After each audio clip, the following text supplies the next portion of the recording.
Halo semuanya, pernah dengar kan soal Perang Dunia Satu? Pasti sering ya, perang parit, konflik besar seabad lalu gitu. Tapi seringkali detailnya itu agak kabur gitu, kayak apa sih yang sebenarnya terjadi di balik tanggal-tanggal penting atau nama jenderal yang kita kenal. Nah, di sini kita mau coba gali beberapa sudut pandang menarik nih. Kita pakai rangkuman tulisan saksi mata dan sejarawan dari World War One Reader. Jadi misi kita kali ini itu pengen ngulik fakta-fakta kunci dan mungkin beberapa hal yang mengejutkan dari perang ini, khusus buat Anda yang memang ingin tahu lebih dalam. Betul sekali. Dan penting juga buat diingat, ini tuh bukan cuma soal pertempuran di Eropa aja loh. Dampaknya itu, wah, masih terasa sampai sekarang. Serius, mulai dari bom-bom sisa perang yang masih bahaya di Prancis, di Belgia, sampai peta politik dunia yang berubah total gara-gara ini.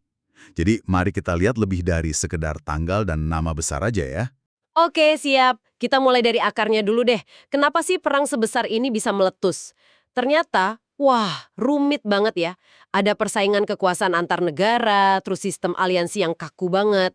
Sampai ada istilah cek kosong dari Jerman buat Austria-Hongaria. Itu kan setelah pembunuhan Archduke Franz Ferdinand ya. Kayak Jerman bilang, silakan aja, kami dukung, tanpa mikir panjang gitu. Ya, dan ironisnya, waktu itu sebenarnya udah ada loh pemikir kayak Norman Angell. Dia bilang kalau perang itu secara ekonomi bakal merugikan semua pihak. Bahkan pemenangnya sekalipun bakal rugi. Tapi ya gitu deh, pandangan kayak gini malah diabaikan. Para pemimpin itu bisa dibilang salah hitung besar soal skala mesin perang modern yang mereka nyalakan. Mereka nggak sadar ini bakal jadi sebesar apa. Semacam tugas moral, atau bahkan solusi. Kontras banget ya sama Angel. Makanya menurut Jeffrey Verhey ini, di awal perang itu sempat muncul apa yang disebut antusiasme perang. Orang-orang pada sorak-sorai gitu pas tentara berangkat ke medan perang.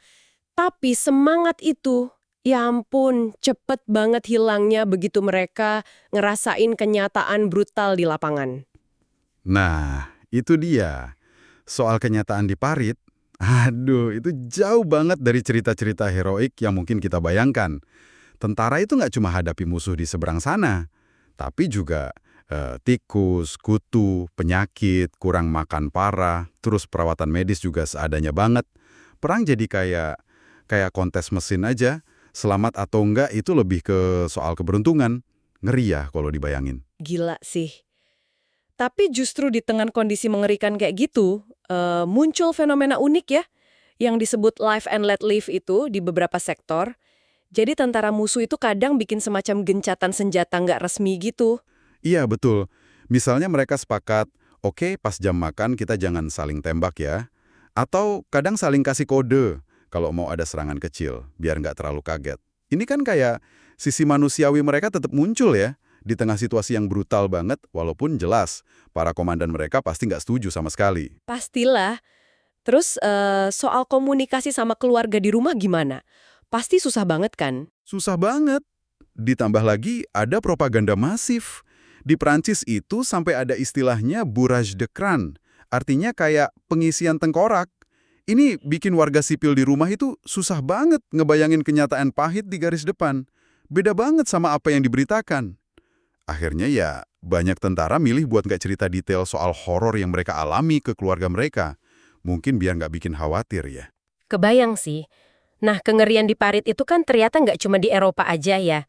Karena tadi sempat disebut perang ini dampaknya global. Tepat sekali. Makanya ini benar-benar disebut perang dunia. Pertempuran itu terjadi sampai ke Afrika, terus Asia Barat Daya juga kena. Jutaan tentara dari wilayah koloni, misalnya dari India, dari Senegal, itu ikut dikerahkan sama Inggris dan Prancis. Perang ini juga yang akhirnya meruntuhkan kekaisaran-kekaisaran besar, kayak Ottoman misalnya. Dan ikut membentuk peta Timur Tengah modern yang kita kenal sekarang.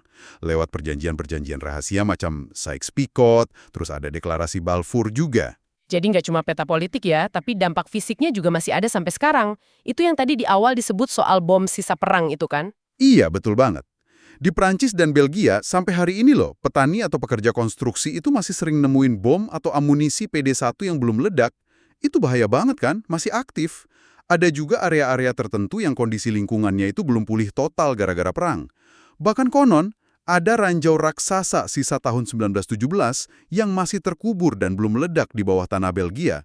Jadi ancamannya tuh masih nyata setelah lebih dari seabad. Gila ya? Serem banget ya, masih ada sisa kayak gitu. Terus gimana perang ini akhirnya selesai? Katanya masuknya Amerika Serikat itu punya peran besar ya? Masuknya pasukan Amerika itu memang ngasih dorongan moral yang besar buat sekutu, iya. Tapi di sisi lain, pasukan Jerman sendiri itu udah di titik puncak kelelahan. Udah capek banget.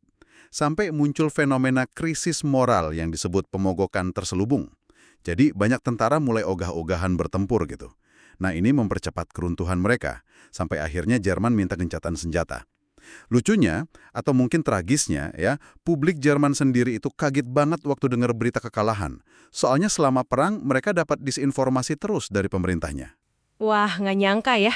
Perangnya sendiri kan resmi selesai dengan perjanjian Versailles, tapi suasananya waktu itu katanya tegang banget ya. Ada gambaran delegasi Jerman sampai kelihatan pucat gitu pas tanda tangan di Hall of Mirrors Versailles. Iya, tegang dan penuh tekanan pastinya. Akhirnya, perang ini ninggalin Eropa yang porak-poranda. Satu generasi yang trauma berat. Dan sayangnya, juga ikut menanam benih-benih konflik baru. Misalnya, munculnya kelompok paramiliter sayap kanan Freikorps di Jerman pasca perang, yang nanti punya peran juga di periode selanjutnya. Jadi kalau kita tarik benang merahnya, Perang Dunia I ini kayak pusaran yang kompleks banget ya.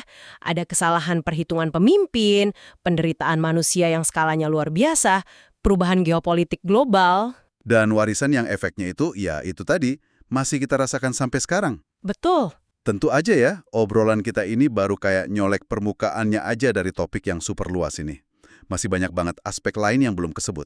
Oh iya jelas, peran perempuan selama perang, perkembangan teknologi perang yang pesat, dampak budayanya ke seni dan sastra, wah banyak banget, ini baru kulitnya aja. Nah, sebagai penutup nih, mungkin ada satu pertanyaan buat Anda, para pendengar, renungkan.